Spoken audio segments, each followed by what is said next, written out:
E se o senhor acha correta a existência de foro privilegiado e se existe de fato essa necessidade. O senhor acha correto também que os ministros do Supremo sejam nomeados pelo Planalto? E, caso negativo, quais seriam os primeiros passos para mudar esse fato? Olha, o do foro privilegiado não é um sinônimo de impunidade, então isso deixa isso muito bem claro. Nós temos até o exemplo aí mencionado da Ação Penal 470, no qual o Supremo Tribunal Federal fez um trabalho digno de todos os elogios. Outros casos, até anteriores, em que houve pontuais também condenações de agentes políticos envolvidos em atividades criminais. E também vamos dizer o seguinte, a justiça não funciona somente quando há condenação, né?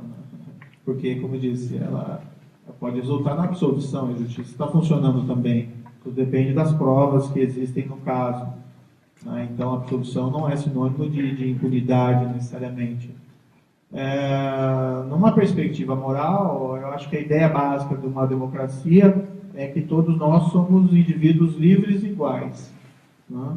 E nessa perspectiva da igualdade, o tratamento diferenciado, desigualitário, ele normalmente precisa ter justificativas suficientes para ele passar no teste da igualdade. Eu tenho minhas dúvidas se o foro privilegiado ele passa nesse exame.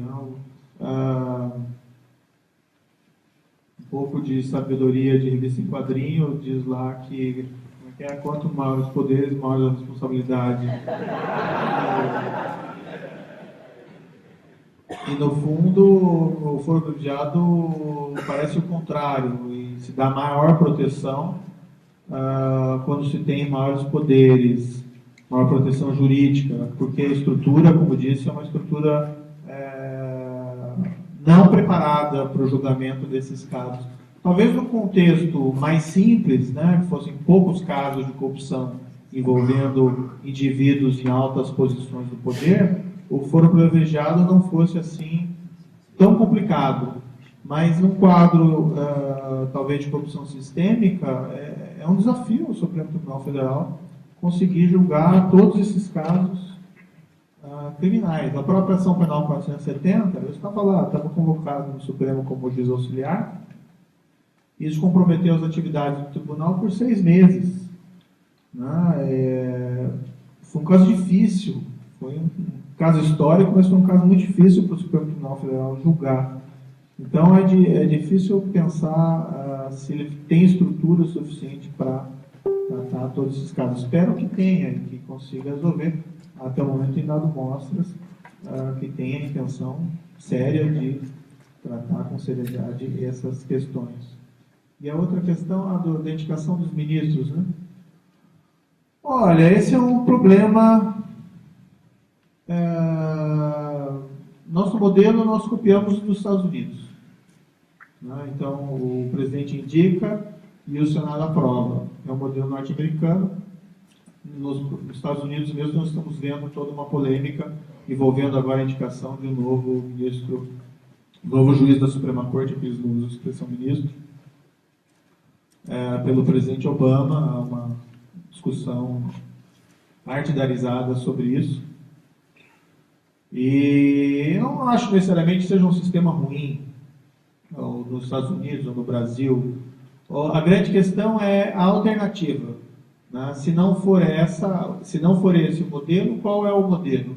Qual é o modelo que nós vamos seguir? Há um modelo de indicação europeu, parte do parlamento indica, parte do judiciário indica, parte do executivo indica. Não sei, os nossos tribunais de contas, lá no Brasil, seguem mais ou menos esse modelo. A diferença é que não tem o judiciário. Não sei se os tribunais de contas são exatamente um modelo a ser seguido, se as indicações são melhores do que as indicações para o Supremo Tribunal Federal. Então, quando se faz essa crítica ao modelo atual no Brasil, sempre a questão importante é saber a alternativa. Se não for dessa maneira, qual seria a melhor maneira? Transformar isso numa carreira judiciária? O juiz segue numa carreira judiciária até o Supremo Tribunal Federal? Não sei se seria viável. Também não sei se seria desejável, porque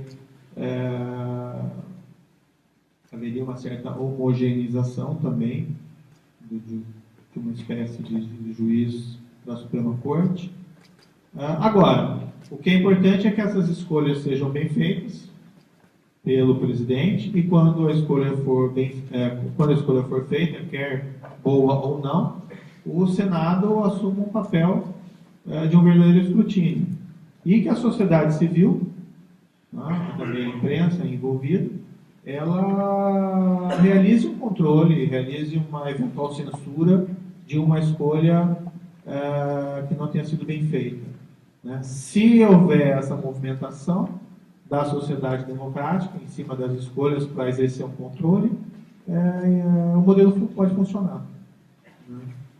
O importante é que isso seja tratado com bastante transparência. E vendo assim as escolhas que foram feitas no Supremo Tribunal Federal, não vejo ser muito...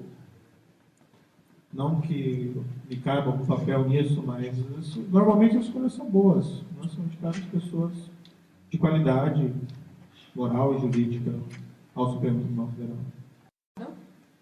E se o senhor acha correto a existência de foro privilegiado e se existe de fato essa necessidade, o senhor acha correto também que os ministros do Supremo sejam nomeados pelo Planalto?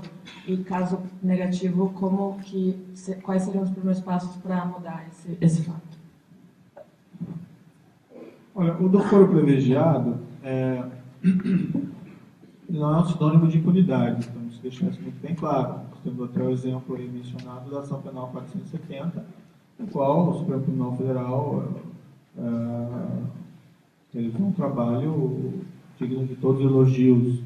Outros casos, até anteriores, em que houve pontuais também condenações de agentes políticos envolvidos em atividades criminais. E também vamos dizer o seguinte: a justiça não funciona somente quando há condenação, porque, como eu disse, ela pode resultar na absolvição. A justiça está funcionando também, tudo depende das provas que existem no caso. Não preparada para o julgamento desses casos. Talvez no contexto mais simples, que fossem poucos casos de corrupção envolvendo indivíduos em altas posições do poder, o foro privilegiado não fosse assim tão complicado.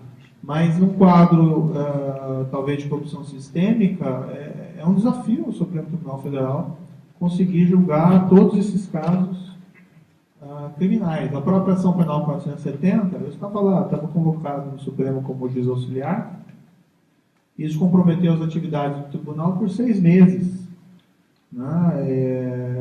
Foi um caso difícil, foi um caso histórico, mas foi um caso muito difícil para o Supremo Tribunal Federal julgar.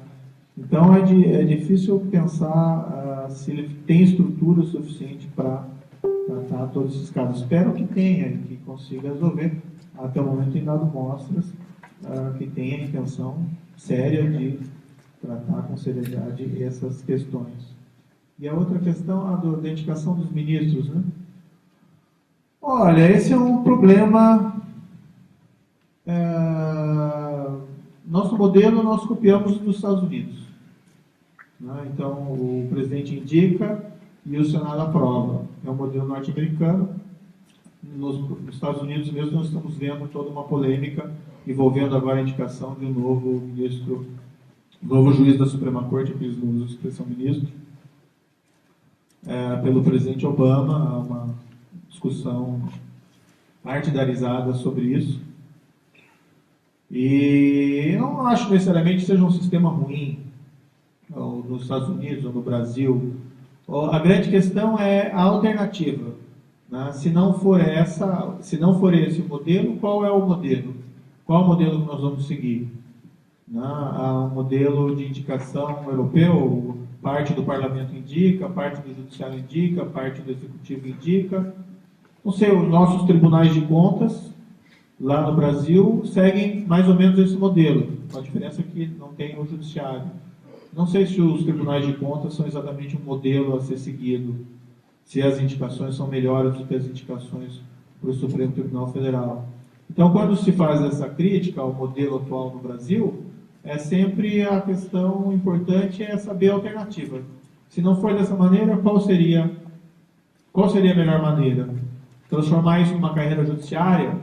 O juiz segue numa carreira judiciária até o Supremo Tribunal Federal? Não sei se seria viável, também não sei se seria desejável, porque haveria uma certa homogeneização também de uma espécie de juiz da Suprema Corte.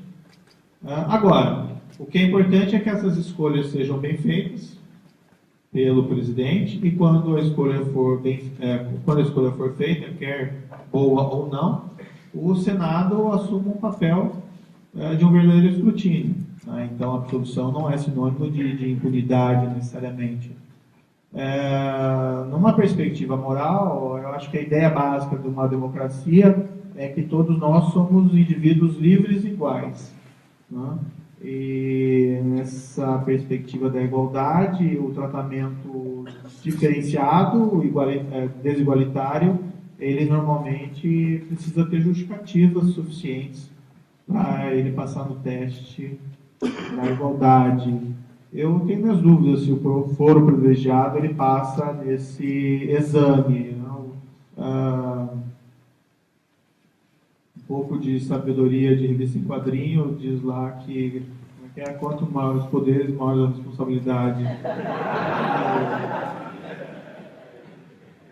E no fundo, o foro privilegiado parece o contrário, e se dá maior proteção quando se tem maiores poderes, maior proteção jurídica, porque a estrutura, como disse, é uma estrutura